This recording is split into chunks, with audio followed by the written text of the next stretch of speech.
If I bring my brothers down here, they're going to tell me it wasn't my fault. If I bring my buddies down here, they're going to tell me it's not my fault. If I bring my wife, it's not my fault. If I bring his kids down here, his older kids, his brother, his sisters, if I bring them down here, they're all going to tell me, what, are you crazy? But I know you'll tell me the truth because I need you to. And I told him the whole thing. And I remember, I'm pointing out and I'm looking away from him. He's right next to me and I'm looking out, and I turned around and I saw his face, and the face said, Hey, this is Em Hollis, and welcome to the messy truth of transformation, where it's okay to be magical and messy. This isn't your typical personal growth podcast. Around here, we talk about the real stuff, the raw, the honest, the shadow work, the spirals, the breakthroughs, and the beautiful chaos of becoming who you were always meant to be.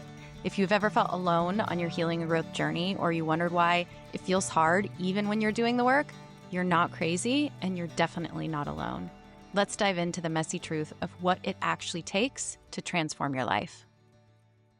Well, hello, honey. "Oh, you talking to me?" I'm talking to you. That was a very sexy voice. It was. So this is my very first guest episode. And for those that are watching that have no idea who you are and probably wondering why I just called you honey, I would love for My you name to is Honey Sunderland. Well, on What the would you thing like me to- it says Scott. So Well, that's my nickname. Okay, honey. I was born Honey Allen Sunderland, and somehow somebody called me Scott by mistake, and it stuck, and here we are. So for those tuning in that have no idea who Honey or Scott is, I would love for you to introduce yourself. I'm your passionate husband, who was very misunderstood, and I really don't know I don't know. I wasn't ready for this. It's always a weird thing to introduce yourself. So Yeah. I'll take a shot. I'll take a shot at it. Okay. So you're All a business owner, entrepreneur. You have written a book. So you are actually a Forgot about that. published author. You have really done all sorts of kinds of businesses. You've coached. You've been a speaker. Like I said, you wrote a book. You've had a construction company, done some real estate stuff. You're a father, and recently just dove back into the world that you thought you would never dive into. And so that's really why I invited you on today as my very first, most important guest, because here at the Messy Truth of Transformation, my guests aren't here just to share their tools and wisdom, which of course will come along naturally in the conversation, but more to share about their real messy truth. So the real messy moments that you went through and all the huge accomplishments that you've had in your life, because you've had a lot. You don't get to that place without a lot of messy moments. And so that's really what we're going to dive into today, is all those messy moments. So where I would love to start is for you to tell me about your first experience with some very, very dark and messy moments. And I hope you know what I'm referring to, laying in a hospital bed, completely paralyzed. Well, I would Set probably the say stage for... Well, I think it kind of started before that. The messy moment. Yeah. So yeah, I was paralyzed. I contracted an autoimmune disease that left me paralyzed within a couple of days. But Can you tell the audience what that was? Yeah, it was, the autoimmune disease was called Guillain-Barré. It's pretty rare. It was full body paralysis, so not even my eyelids could move. It goes back and forth. Like sometimes you can kind of move a little bit, but you can't. You kind of got like club hands. I could not move my legs at all, not even a twitch. Couldn't move my eyelids. I couldn't move my lips, but I could kind of speak like the Godfather a little bit. But prior to that, I think that's when the messiness started.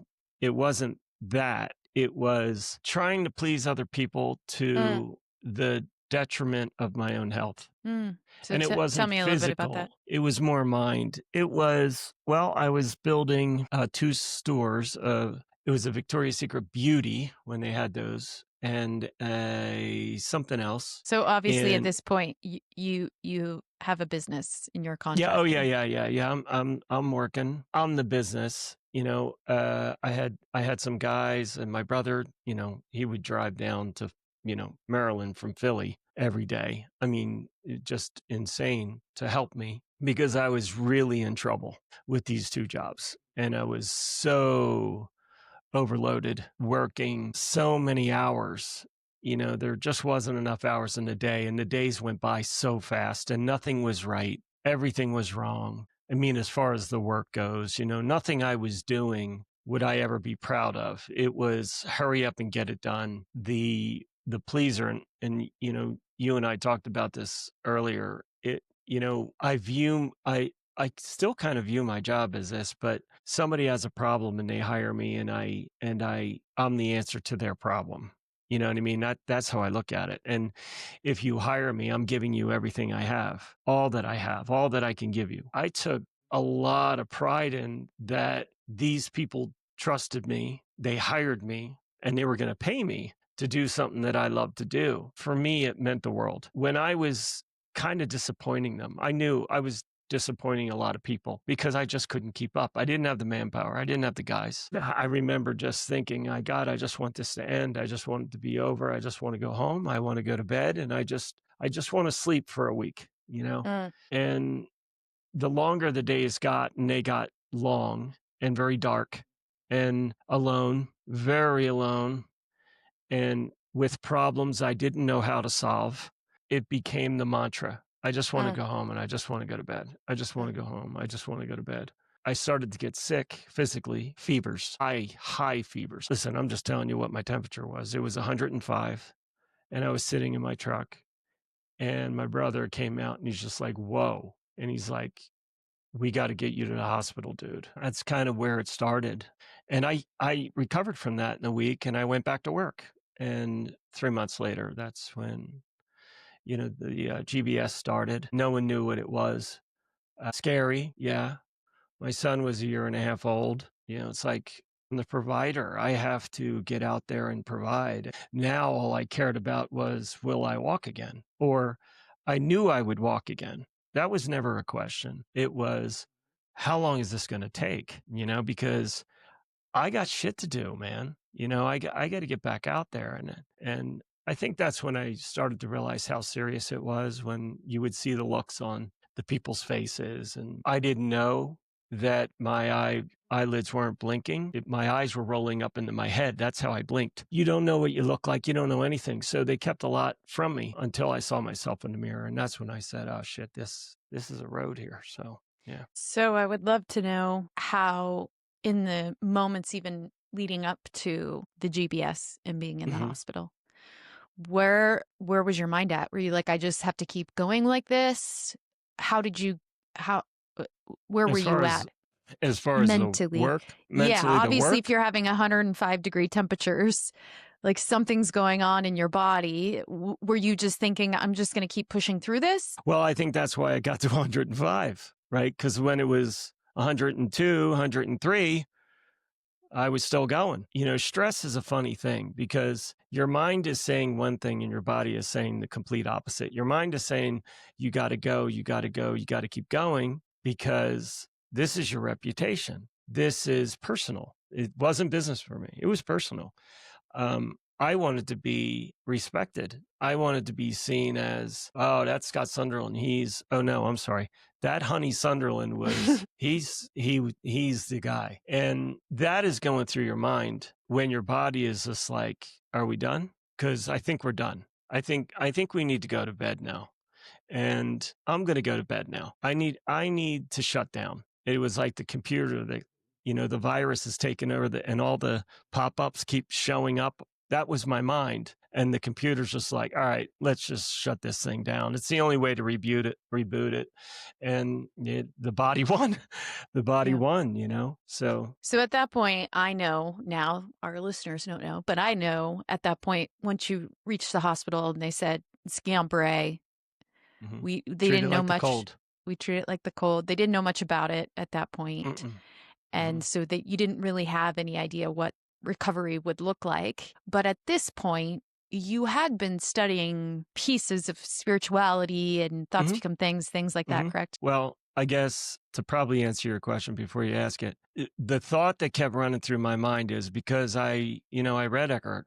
I listened to Tony. I did all the things because my mom was very spiritual, and And I went I started that when I was probably 17 years old. I started listening to Tony Robbins. I started to listen to Carlton Sheets. I listened to all these people that were doing big things. And, I wanted to be that. You know what I mean? Not a version of that, not them, but a version of through who I was. So at first I thought, well, F you, Mm. because here I am.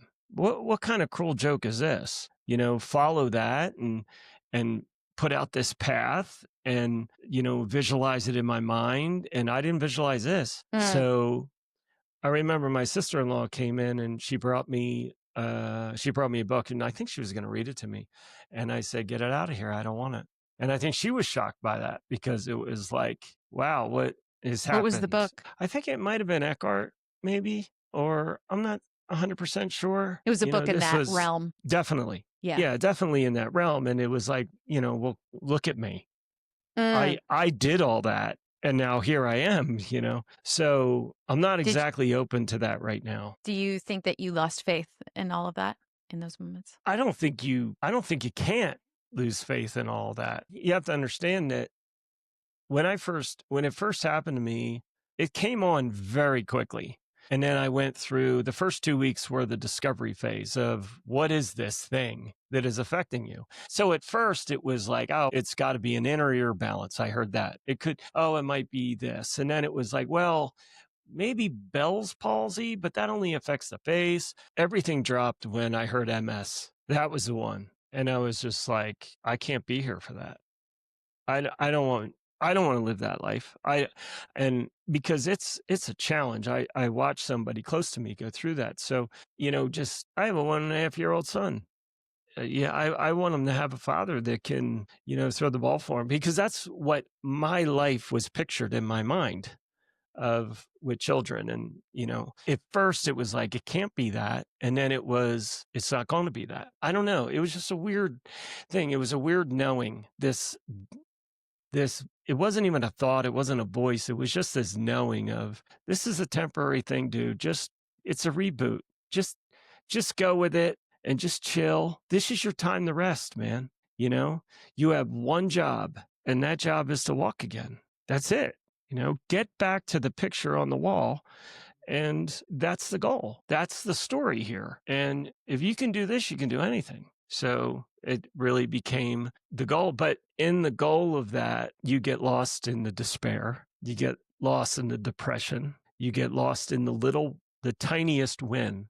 I mean, and you've seen the videos, to be in a parallel bars with 5 people, 6 people, helping you stand, let alone walk, just to be able to hold myself up kind of, was like, it was like a baby learning to walk all over again. You know what I mean? And there was little proud moments in that, even though it was so dark and down, very, very low existence and painful. So you have to, at the time I had to kind of make peace with the pain in a Uh, way, because you eventually get numb to it. But I never thought that this is the way it's going to be. so it sounds like simultaneously, I always have issues with that word. You Yeah, had you this butchered it. knowing, you had this knowing of like, I'm going to make it through no matter what. But then also you went through, it sounds like moments of complete despair, not really knowing if you were going to get through it. Well, I would have moments of despair.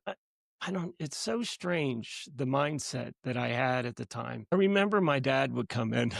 He's so funny. My dad would come in and he would complain about the traffic coming over to the hospital to visit me. I mean, what else are you supposed to say to your son that's a vegetable in a bed, who can't really speak, and it's kind of hard to understand him, and who is probably peeing and shitting in a diaper at the same time while he's talking to. And my dad's like, the traffic was just this guy cut me off. And I'm thinking in my head, just shut up.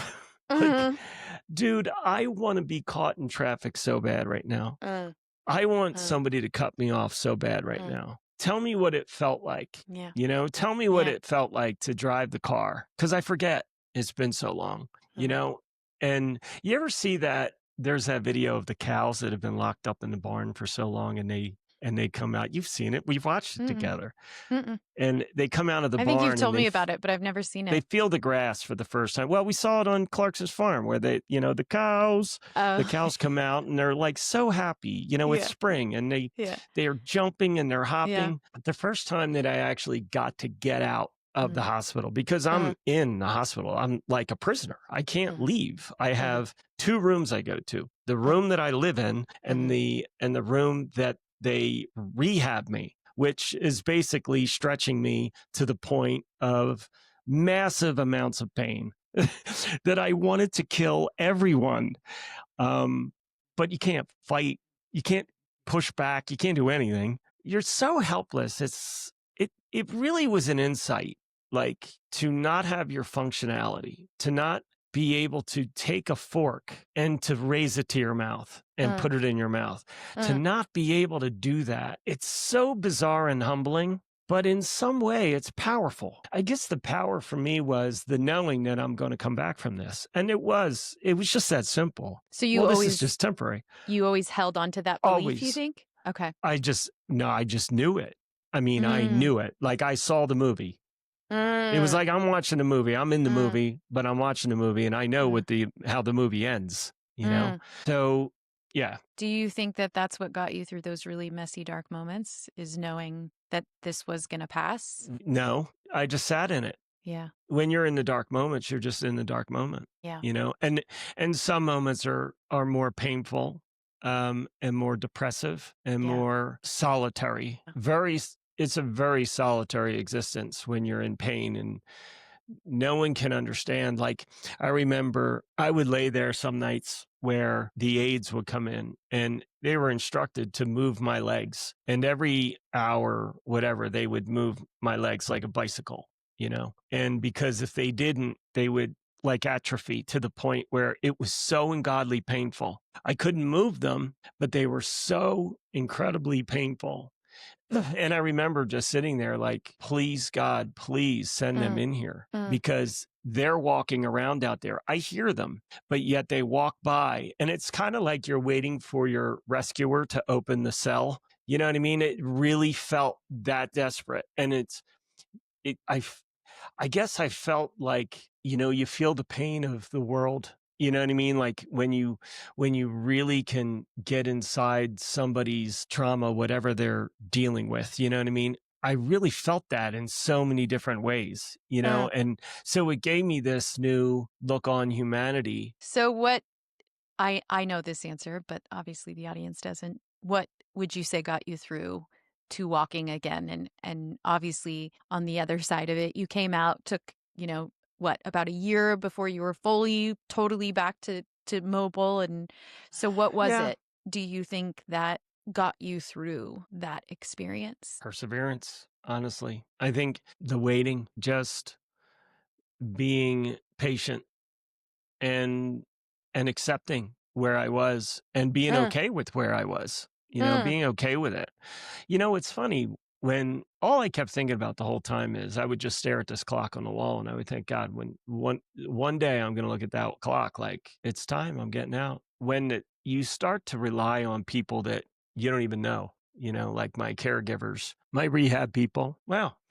Um, Nurses, because they're your lifeline. So as much as I wanted to leave, it was terrifying to leave, because I thought, how am I going to do this without them? And it's beautiful when you allow yourself to be, I guess, held like that. I didn't expect this. What did you put in my what did you put in my coffee? This is the power of the show. What'd you put in my coffee this morning? This is what I strive for every guest to say. Okay, well, I'm trying to make these tears to make this real. So, um, no, when you become weak enough that somebody has to take care of you, I was never that person.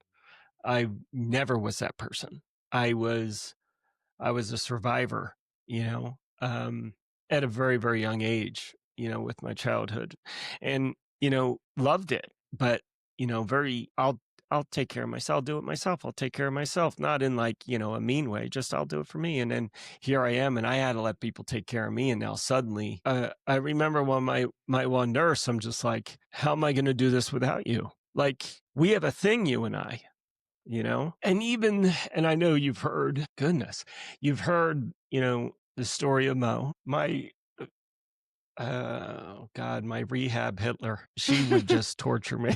Uh, she tortured me. mm, And I hated her for it, mm, you know? mm, And I would see Mo come over and I'd be like, oh, fuck, not today. Not today. Not you. Not mm, you. And there was one day where you would go hard for a day and it would knock you out for 3. And there was this one day I'm just like, there ain't no way. I'm not coming. And it was usually I was agreeable. Usually I was putty and they would come in and they would, you ready? I'm like, yeah. And then you have to go through the motions of getting out of the bed and into the chair. And that was like scary as shit because you're going to get dropped. You're going to, you're terrified of because you have no control of your body. You're in where it lands and how it lands. So you're just putty in somebody's hand. And the day came, they come to get me, and I'm like, no, not today. And then, okay. And in comes Mo, and she's like, what's up? I said, I'm not coming. Why not? I can't. And she said, there's people in there. They don't have legs to walk again. And you do, but you got to get to work. And she said, I know you're not a quitter. So I'll be back in 10 minutes. And she'd walk out. And in 10 minutes, she'd come back and shame me into that freaking chair and drag me back to the mat where she would stretch me and torture me and probably, shove hot pokers in my ass. And I was like, I hate you until the floor. I was on the 4th floor and it was it was a square. And I called it around the horn. One day I'm going to make it around the horn. Marianne was my nurse. One day, Marianne, I'm going to make it around the horn in the walker. You watch. And it was like a joke, And eventually that day comes and there's Hitler. I don't know what you did. I don't know what you did to me. What did you do to me? Anyway, it's my there she special was. powers. There she was, And I knew I wouldn't be there without her. As much as I hated her, she celebrated with me. It was pretty crazy, because there was a lot of beauty that came out of all of it Yeah. and taught me a lot about myself and my strength. Mm, And then you come out and you mm, forget all about it and you go mm, right back to where you were. And, mm. you, it takes you through it. Life takes you through it again. So, Yeah. when I see people in wheelchairs, I see people, in struggle and pain and all that. I get it. Mm, I understand. I've been there. I know the hopelessness, and I know the courage that it takes. And it takes fucking courage, man. yeah. I was so tired of looking up at everybody instead of looking down at everybody Mm, because I'm pretty tall and I would look mm, down. But now I'm looking up all the mm, time. And they would look at me like I was frail. And they would mm, look at me like I was incapable because I was frail and I was mm, incapable. mm. And, to get back to the body that I am now and even at the age I am now. And, you want to remember not being able to take those steps, but not too much. You know what Sure. I mean? You got Sure. to watch what you wish for Yeah. because I Totally. got that Totally. wish. I got Totally. that wish. Yeah. So, Yeah. It's, I think Mo's such a good sort of analogy for the people in our lives that push us. And sometimes we don't like that at all. Right. But usually they're the ones that later on down the road we're like, oh, thank God. Thank God I had that mhm. coach or teacher, instructor, nurse, or parent, or whatever else that in the moments was like, yeah, I hate you. And Yeah. later on, like, oh my gosh, thank Well, God that's for the you. story. That's the story of that carpenter, John Nutter, who, everyone looked up to because he was this amazing carpenter, And I come in and I hand him my card, specialty woodwork, fine trim specialist. And he goes, oh, wow, that's a pretty impressive card. What have you done? And I'll never, man, I felt And you like, were what, like 20? oh, I was probably 19. Yeah, 20. Like I had the card all made up. Like here Yeah. I am. Yeah. I've made it to the where you are, Mr. Lutter. Like now Ripe we're old age of Scott and 20. yeah, we're Scott and John now, right? We're buddies. Like we're comrades. We and he just looked at me. He goes, "What have you done?" And that was it. That's all he said. And Yeah. I'm just like, oh God. And this was in Yeah. front of my new partner. You know what I Yeah. mean? I'm like, Yeah. oh, older than me, the whole thing. Yeah. But Yeah. It Yeah, drove you, right? it does. So I want to dive in. Life goes on, right? You get Hmm. out of the hospital, you go back to running your business. I would assume not in the same way because obviously I would hope that you learned something from that. Well, You fall I back. did.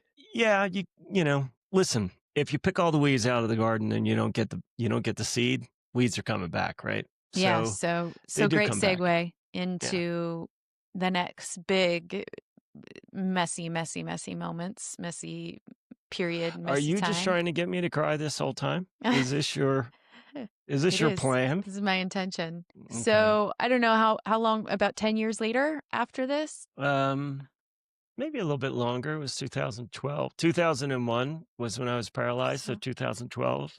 it's about Yeah. 13 years Yeah. later, 10 or 11 Hmm. years later. I'm Yeah. not very good at math. 2 kids later. Two more kids later. Two more kids later, you've had your career, you're doing the Hmm. things everybody says makes you Hmm. successful. You've got the kids and the wife and the cars and the boats and the things, and Hmm. you're walking along a beach one day with your best friend, and what happens? Boy. Yeah, I mean, it started out the night before. We were down the shore for 2 weeks, and this was always our dream to, have a house down the shore. And we were looking to buy a place, all kinds of things. And, we would always, the year before, we had a place for a month, and it was awesome. And it was two families, and we were all best of friends, and the kids were brothers, sisters. And this year, Brad said, "Well, why don't we go? Let's go to Wildwood." That's him. My Siri just popped up on my Mhm. computer. So Well, look at that. nice try, ugly, but I'm still telling it. Anyway, he said it was his idea. And let's go to Wildwood. So we found a place there. I just got a boat, and we found a place.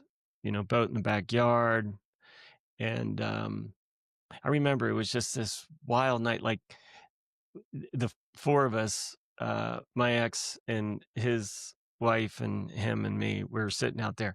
And I think there was like, I don't know, music on the radio or something, but every song, as soon as it came on, I just knew what it was before it even started playing. It was really eerie, very strange. And then he's looking at me. He's like, "What is wrong with you? Like, how did you not? How did you not?" "Oh, man, I just don't know. I just popped out." And it happened over and over. So then the next day we went out on my boat. We were going to go fishing out in the ocean, and it was just so ridiculous. I mean, but we went to the marina, and you had to go out through Hereford Inlet where we were. And, I said, "Hey, I'm new to the area. I don't have the track on my GPS yet on my boat. So what's the best way? Because I heard it can be a little tricky." And they said, "Oh, thank you for, asking. That's really, and I said, "Well, I want to make sure I get out without running aground or whatever. I know it can be whatever there." The guy showed us, and I said, I'll buy a chart, draw it on my chart so I know." So we did that. We went out, and it was so nasty. Beautiful day, but I mean, 20-foot swells. He's throwing up. I'm starting to throw up because he's throwing up. But yet we were so incredibly happy. Yeah. And I had been struggling again with work because when you're an owner, work follows you. So when I'm there, I'm getting the phone calls and I'm getting the complaints and I'm getting all the stuff. And I'm just like, man, this just doesn't stop. When do I get a break? When do I get a break? So he was singing and he's like, "Oh, Al Green, I love Al Green," and singing these songs and stuff. And he said, "We made it. Uh, We made it. Like, dude, look, this is what we talked about. We're here on the boat. We got families back at the house. Maybe we go down the beach later, the whole thing," as he's throwing up, by the way. So then we go back and we get our boys and we go crabbing. And it was a shit show. The crab traps are like on top of the water. And I'm like, "This ain't working, dude. The current's too much." He goes, "Just enjoy it." And I'm like, "But they want to catch crabs. They don't know any different. Just pretend we are." And it was just so much fun and innocent, and just two buddies having the longest, greatest day together. So we get back after that, and he says, "Let's go down to the beach." And that was our time, is like 3, 4 o'clock. we would head down to the beach as people were coming off or going on. I remember I got a call and he's putting stuff in his car, the beach chairs, and I'm putting stuff in my truck. And I am flipping out because the call is not what I want. It's somebody complaining. I'm going to have to fix this. Monday, this is a Friday afternoon. They're calling me and my guys are screwing stuff up. And what do I do? And I just don't want this now. And I remember he's across the street from me, and I slam my tailgate shut.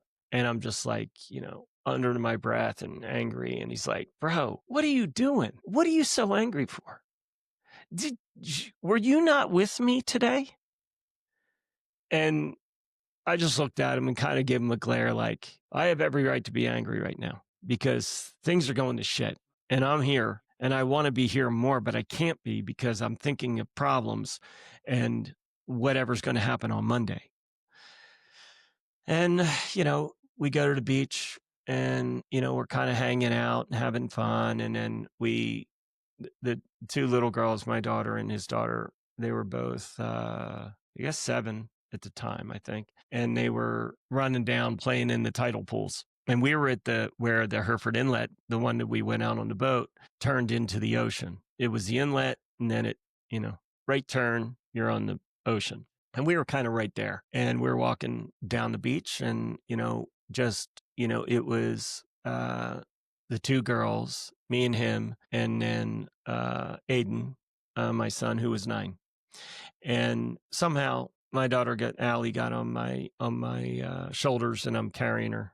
And next thing I know, we're in about a foot of water, and suddenly there's no sand, and we go right in the water, like we just literally stepped into a Mm. pool. Mm. And at first you're, kind of shocked, like no big deal. And this is no threat to me. I mean, come on, man. I have a pool in my backyard. He's got a pool in his backyard. We just did this all the time. Allie on my back and swimming and pretending I'm a whale, and we go under and we come up, and we practice this all the time because we played in the pool like this. So this was just like, oh, we're home. So we kind of did that. And then I just started swimming and head down and swimming for, what seems like an eternity, but I'm telling is probably 20 seconds, if that. And I look up and I'm further away from shore than when I started. And then you start thinking, and that's where the moment where everything slows down very, very, very, very slow. And every thought is like a minute, and everything's happening so slowly. And then I remember Did thinking, panic sign?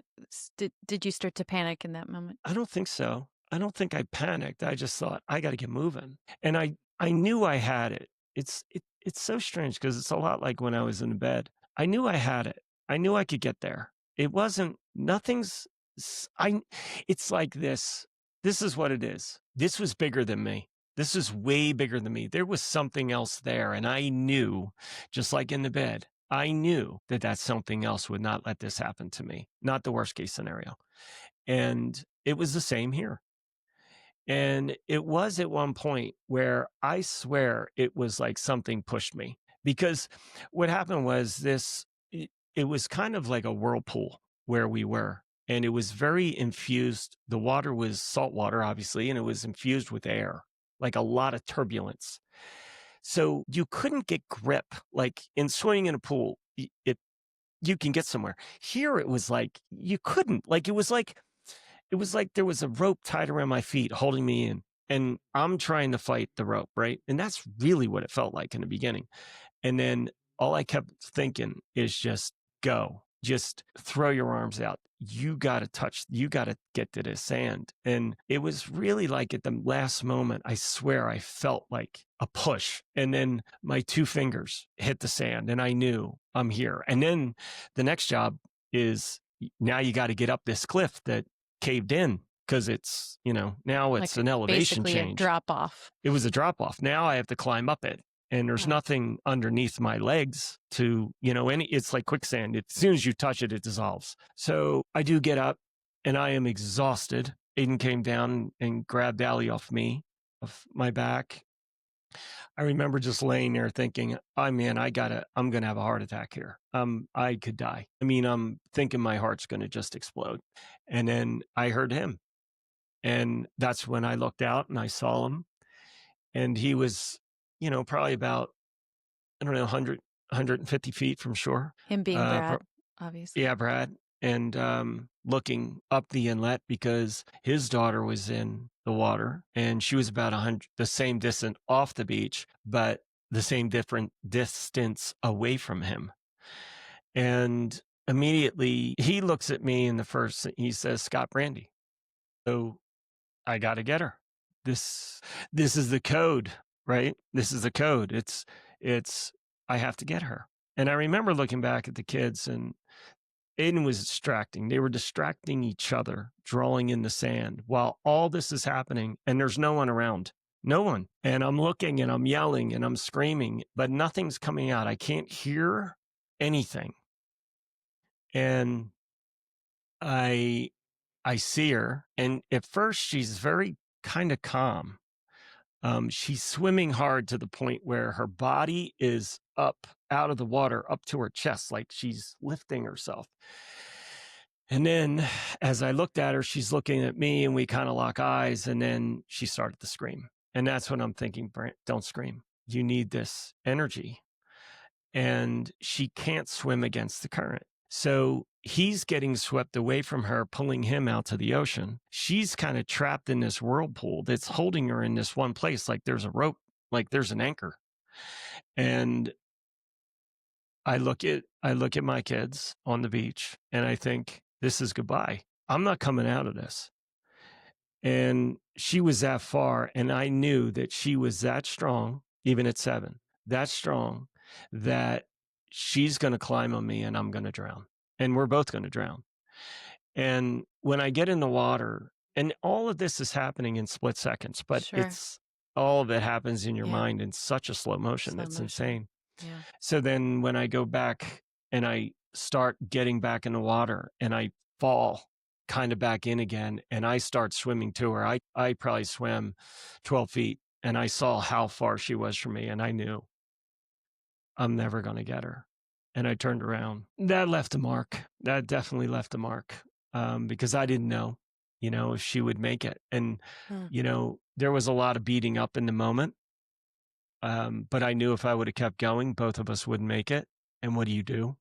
You hear that when people say to try to save a drowning person, you can't save a drowning person. Yeah, it's real easy but to say that, but when you're looking at their face and you're their last hope, yeah, all that goes out the window. So it was a very, very hard moment. Huh.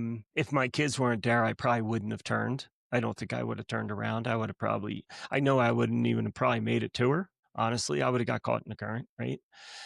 So I got back and then I'm standing on the shore. I remember this moment like it was this tunnel moment where everything shrank into this one little vision, like this. Everything that's happening, I could see it all. I could hear it all. Like way up on the street, I could hear everything. And then it all like into this one little pinpointed moment. And I'm standing there screaming, but there was no sound, none. And I'm looking for someone to help me. And I'm waving and I see this police boat coming down the inlet, heading out into the ocean.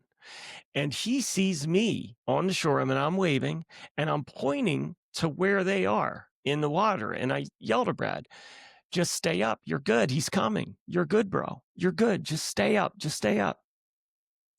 And the cop looks at me and then he turned his head and he just went out into the ocean. He drove right by him. And that's where, if it wasn't real already, that's when it got real. And that's when it was like, what the fuck is happening here? Like, what is happening? And then I just started waving again. And I remember seeing there was this kid and he was, I don't know, at least 200 yards away, if not further. I don't even know how he saw me, but he was sitting on his jet ski at the water's edge talking to somebody that was laying on the beach. And he saw me, and right away, I saw the water spit out the back of the ski. And he came flying up. He didn't know where he was going, but he saw me and his eyes were locked on me. And I pointed to where Brandy was. I said, little girl, right there, right there. And I'm trying to keep my eye. All I kept thinking was, do not lose him. Mm, Do not lose him mm, because he's drifting. mm, She's kind of staying in one mm, area, right? mhm, mhm. He's drifting. Out to And this is sea. He's drifting out to out to sea. sea. Oh, he's going out to sea. Yeah. And, he's at the end, almost at the end of the inlet. And the inlet is like a river because it's low tide. The tide's all the way out. And now it's like, water pouring out of a Yeah. glass from the bottom. Yeah. At first it kind of tips and it's Yeah. starting to go slow, but Yeah. now it's the dumping of the Yeah. water out of the Yeah. bay. And there Yeah. is millions of gallons of water coming through this inlet now, going And out to just sea. for anyone that's listening that doesn't can't perceive this, because I was the same way. If you have not been on an inlet that goes out into the ocean and know what he's talking about when the tide is down, it actually literally is like a river. It's like It it's is. actually the water's actually Stronger. pushing It very sucks hard. you out.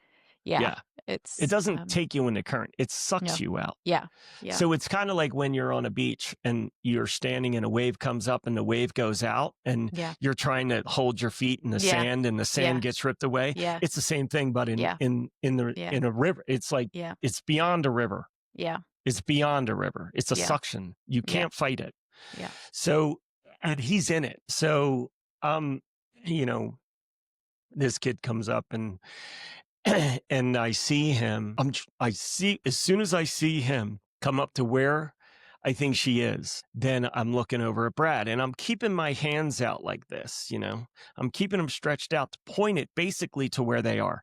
So I keep bouncing my eyes back and forth because I don't want to lose them because there's little waves and Brad is on his back and Brandy is, still, panicking now at this point because she's exhausted. She's 7.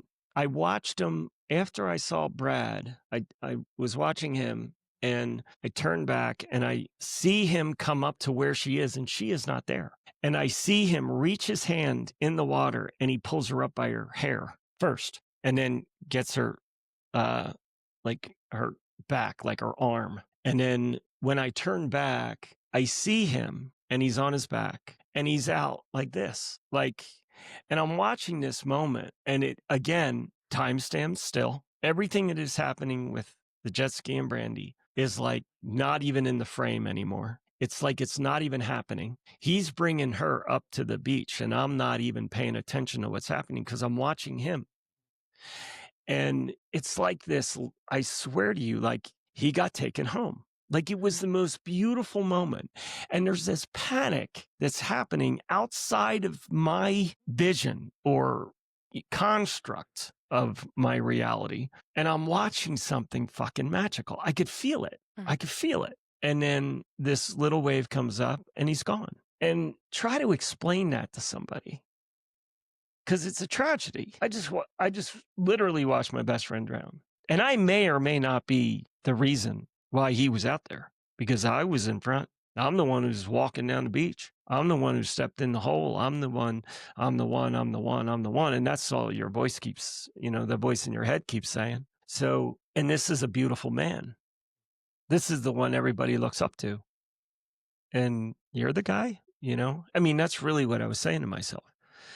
So obviously, everybody, even the cops said, don't worry about it. He'll come walking up the beach anymore. And I said, you don't understand, bro. You don't know what just happened. So what happened after the moment the jet ski kid brought Brandy up to the beach? Did that's he when everybody started. That's when everybody started to come. Sirens everywhere, cops everywhere. So then did the jet ski guy try to go out where Brad was? They were searching. Yeah. And by then there was more boats. All looking for him. But the crazy thing was, this happened in July. And then I think it might have been like October, so end of September, October. His wife asked me to meet with an investigator because we had found out there were a lot of other people that had drowned there. And they all said that they were swimming. And what they did with me, they said I was swimming. That was the report, that we were swimming. And I'm like, oh, wait a minute. We weren't swimming. We were walking. And they said, if your feet are wet, you're swimming. And then it's like, here we go. My best buddy's can't speak for himself, but I sure as hell can speak for him. And I remember getting on the phone with the mayor and I said, and it took him a long time to get to the phone. Mm. I remember that because I called the secretary and I said, I'm Scott Sunderland. My best friend drowned at Hereford Inlet and I'd like to speak to the mayor. And I told him, I said, you got to shut this thing down. And he said, well, you shouldn't have been swimming. I said, where can we meet? Where can we meet? Because I need you to see my face when I tell you I was not swimming. I'll take you down there and I'll show you what we did because we weren't swimming. And that was the report of all these other people, 9 other people that had drowned there. And every time they said it was because they were they were swimming. And there was no witnesses to say that they weren't, you Mm. know. So that was, kind of the battle. And she had hired this investigator. She asked me if I would meet him down at the beach to just show him what was happening. So there we are on this, I don't know, September afternoon, October, whatever. And I'm showing him where everything happened. And I said, and then there's this jet skier and he's out there.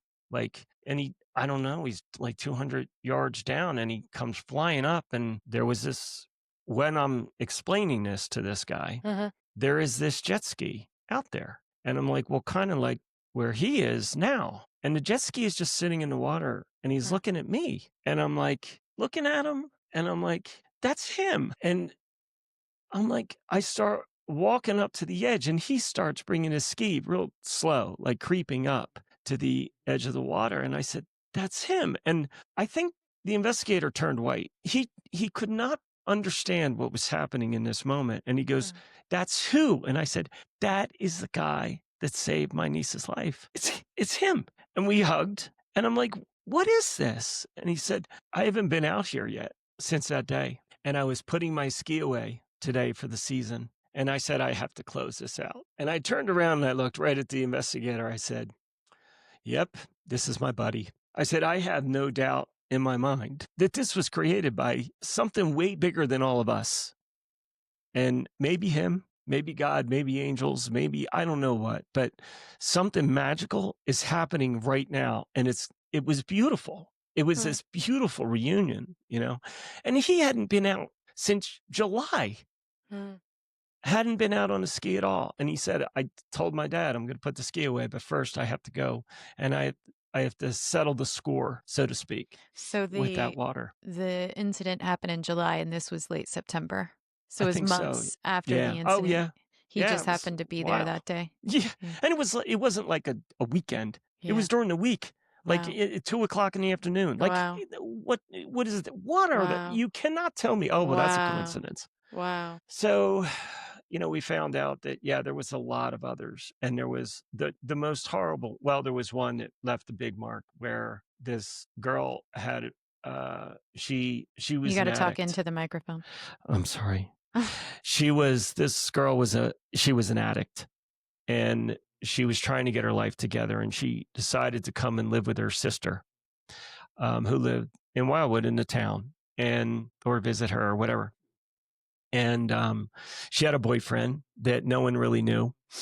And she was sitting in a beach chair and right in the same place. The beach chair was right in the same place. Her towel, her phone, everything. And she texted her boyfriend. Her last text to her boyfriend was, I finally made it. Like the words were basically, I finally feel whole. Huh. And I'm so happy now. And she disappears. And his sister calls and the cops and everything. Oh, she probably just walked away and forgot her stuff. Like she ain't going to forget her cell and her bag, with her wallet in it and her chair. She's not going to do that. And yet I never found her. Wow. And then they said, well, she committed suicide. And the sister was like, no, well, she was in a, and then there was other ones. Well, they were swimming. The one where a 12-year-old girl got caught in the current and her cousin and her aunt came out to save her. They drowned. She lived. Huh. And at 12 years old, everybody in her family blamed her for the death of those 2 people. So when we were doing this investigation and there was going to be a lawsuit and all the nonsense, just trying to shut the beach down for safety, honestly. And because the signs were very faded, And people would be walking by me sitting down there saying goodbye to him for, the final days of us being down the shore for a week, and me just talking to him, walking right by me, right where we were. Like, there's little kids, and there's this hidden monster in there. You don't know that's there. And I said, the head attorney, he said, I want you to meet somebody. And I said, yeah. And he goes, this is so and so. And it was a little girl who's now 20 some years old at the time. And I'm like, oh my God, I'm so sorry. They wouldn't listen to you, but they'll listen to me. And I know what you were doing. I know what happened, because that's what happened to me. And I wasn't fucking swimming. So that secret is out now. And anybody that fights it, that says that you were swimming, you call me and I will prove to them that you weren't. And it's that I guess the heartbreak was when people wouldn't listen, right? And I can only imagine through all places in life where that happens on an everyday basis, where people are going through whatever. And, you're dealing in this secret that nobody believes you. And, I mean, I can't imagine being her from 12 years old to being 20-something-year-old woman, where your parents are basically blank. Not like they would, wake her up every morning and said, oh, your cousin and your aunt aren't here because of you. I'm sure it was like the hidden underneath. Well, if you wouldn't have been doing that, or if you would have listened, or if you would have done, they'd be here right now, because I felt that way. If I would have done this, right? I was just going to say, I think even without that, I know, if you want to share about obviously the messy moments of what is known as survivor's guilt, what that was like for you. Well, I guess, I can talk about it, right? Because I'm a survivor, and the guilt was, of all the people that have gone through war, that have gone through moments like, this moment that I went through. There is so many of us out there, so many people that have, maybe you were next to somebody when they got shot in a war way back in our past, of World War I, World War II, Civil War, right? To today. It's not something you just say, oh, okay, well, it just wasn't my time and it was his. You can't rationalize it. It's a voice in your head, and it's painful. And I know a lot of people suffered from that. And it's speaking about it, I hope, does, bring some comfort, solace, whatever, to people, or understanding to people that haven't felt that, right? But it's a crippling thing. What would you Because say to those people that are feeling that right now? You're not alone, I think a lot of us feel that in a lot of different reasons. It's not just because of someone died. It could be for a lot of different reasons, right? But it's very real, and it's very critical. It's there were literal points where I wished it was me. I wished it was me. It was like, and it was almost anger at him that it wasn't me. Like, why did you get to go? Because it sure felt freaking peaceful to me when it was happening. It sure was this beautiful moment that maybe you got it and I should have got it. Like, at first it should have been me. It should have been, right? I should maybe saving her, right? Because what if she didn't make it? What if that jet skier wasn't there? What made me turn around? Was it the same thing that pushed me? I mean, there was a lot of things happening there beyond the people that were there. You know what I mean? Like, I so firmly believe that, whether this is all just in, a psychotic man's mind. I don't know if I'm in a hospital somewhere and I'm living this, right? We've had this conversation so many times. If you could share maybe a little bit more about, you touched on it, but just so anyone that's listening that's lost someone and maybe wasn't there in that moment when they died, and so they didn't get to see it, if you could explain a little bit more about what you meant by watching him go and it being a beautiful thing. Because most people wouldn't say that, right? Most people would say, I've lost someone, it was horrible, there's nothing beautiful about it. And so I have always told you that your perspective on death has helped me tremendously in my life, understand death, not be afraid of it as much, losing people. And I think your perspective is so, so, so important for people out there that have lost somebody, because you actually watched it happen in real time.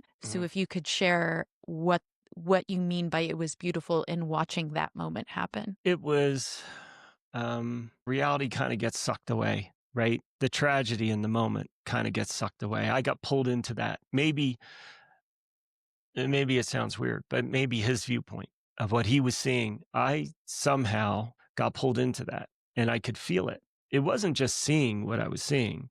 I mean, here you are on a Friday afternoon on, 6 o'clock. The sun is, in just the right spot that the water is just doing that twinkling, dance.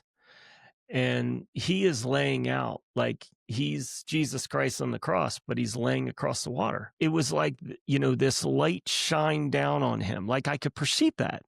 Hmm. I don't know if I saw it as much as I felt it and perceived that. But the feeling that I had was not of panic. It wasn't of tragedy.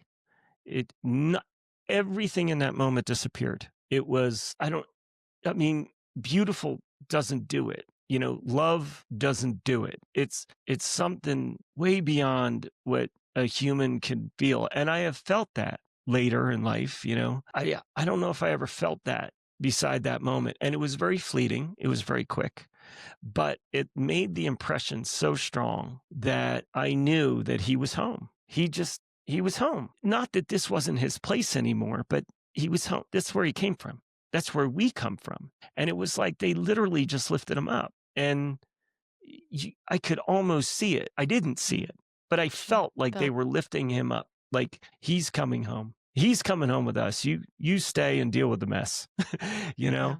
And again, I think that's why the guilt keeps you humble to where you are. I'm sorry. I'm sorry, bro. Please forgive me. That was the nightly mantra. Please don't haunt me. Please forgive me so I can go on with my life, so I can heal from this pain. Because you feel very alone. I remember I called my buddy up right after the next day after it happened.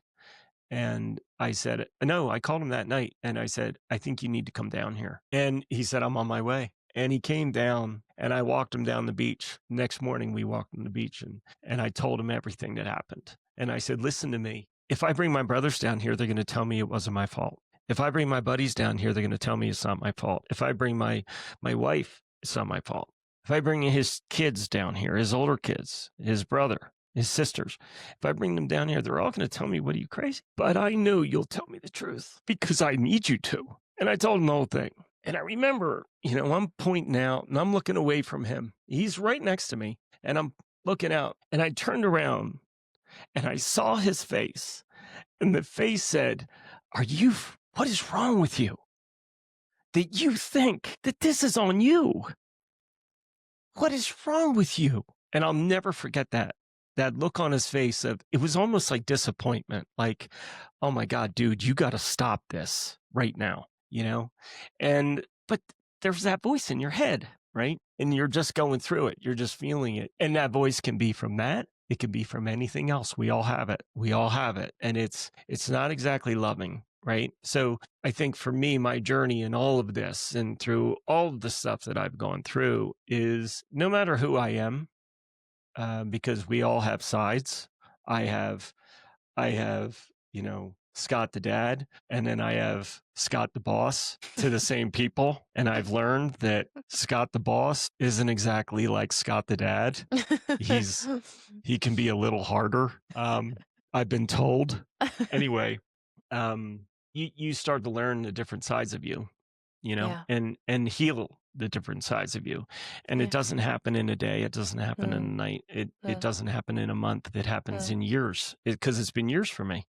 That was 2012 when that happened. I don't think I think it was 2016 when I went to Dr. Joe and that moment of coming out of a meditation and where he spoke to me. I hope you all are as tuned in to Scott's story as I am. There was so much to cover, so I broke our conversation up into 2 parts. So be sure to stay tuned to next week's episode where we dive into part 2 of Scott's story. Hey guys, thanks for listening to another episode. If this episode resonated in any way, I would love for you to subscribe, leave a review, or share it with somebody who's in the thick of it too. If you want more behind the scenes or you want tools to support you along your journey of messiness, come hang out with me over on Instagram at mhollis_thesage. But most importantly, just remember the mess is part of the magic.